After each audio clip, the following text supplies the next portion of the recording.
Good afternoon. My name is Debra V Wilson.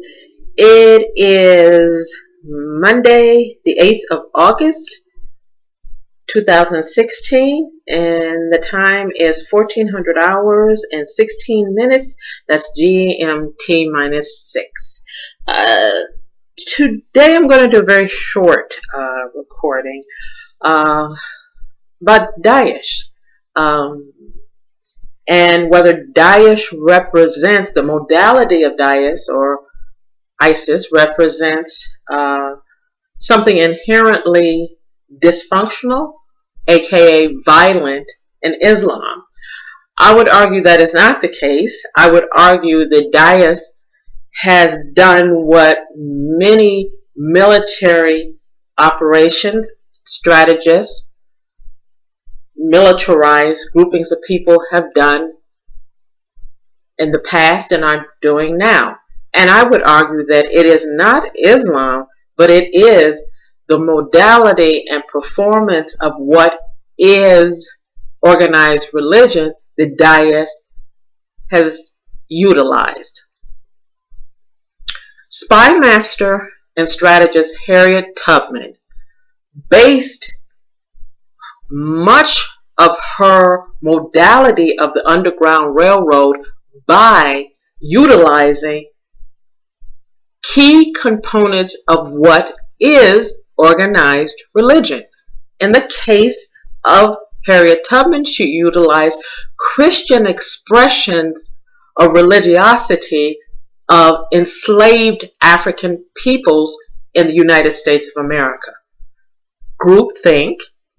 We have to engage in groupthink if we belong to the same expression of a particular faith.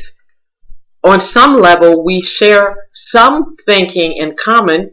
Indeed, that's why we identify ourselves as Baptist, or let's say Catholic, or let's say Muslim, or let's say Jewish. In the case of Harriet Tubman, it would be the charismatic expression of Christianity that was common for African slaves in America. She utilized the unifying effects of religion, the empowerment of religion.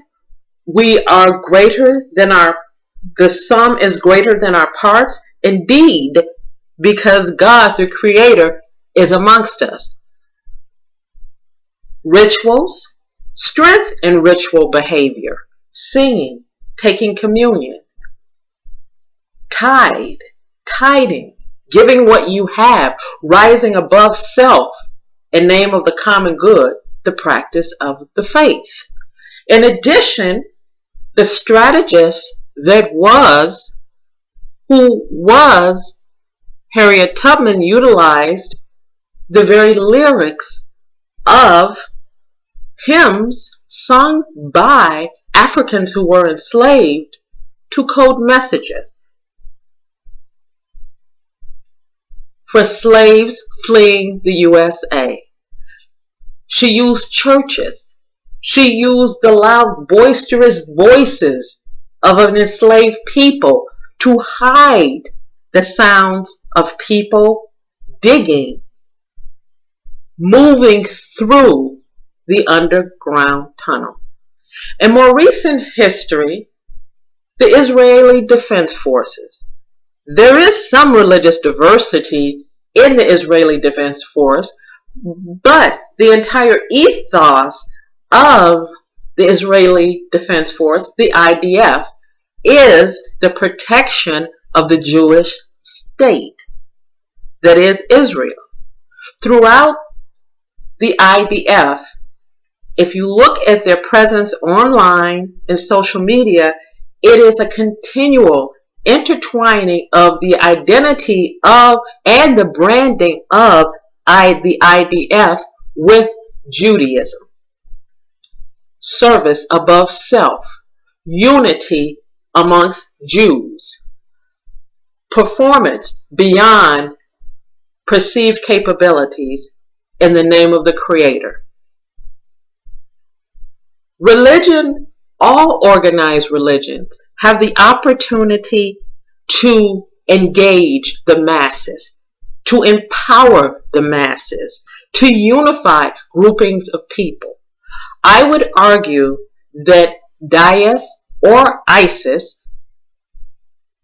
have utilized not necessarily Islam, but the modality and the faith practices of the organized religion that in this case happens to be Islam.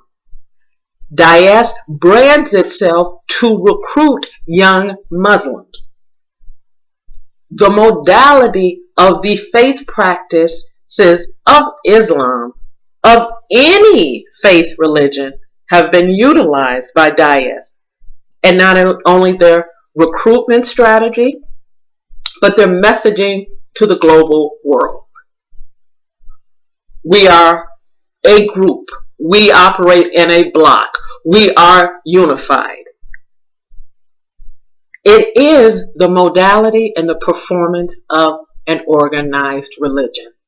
I would argue it is not Islam, but it is the utilization, sometimes intentional, sometimes the linking of identity and state and militarization of a people are so intertwined with what is similar to the way in which the performance of organized religions exhibit themselves. There appears to be an almost automatic synergy, syncing, interlocking. I would argue this isn't Islam. I would argue Islam has been used because Daesh is recruiting Muslims. I would argue that the brand that Daesh has is one of peoples who identify themselves as Muslim. I would argue that Daesh has used the modality and the performance of an organized religion to strategize its brand, its recruiting, and its messaging to the global community. This is Debra Wilson, and this was just a short, very short taping. Thank you.